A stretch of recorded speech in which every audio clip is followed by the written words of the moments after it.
This is the diesel power source S300 stock replacement Turbonator VGT ball bearing turbo and manifold package for the 6.7 Cummins 2007.5 all the way up to 2018.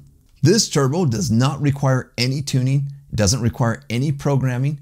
It allows you to simply install, plug and play, and take off. This package includes everything you see here, including the S300 ball bearing VGT turbo.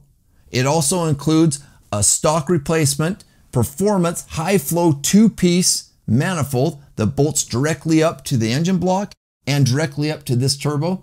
This is basically a turbo manifold replacement with some extra parts. It allows you to use your exhaust brake. It's got its own control module. It'll hook up to and work with emissions or non-emission trucks. This turbo and manifold package comes with all the mounting hardware you need. This is a direct stock replacement kit.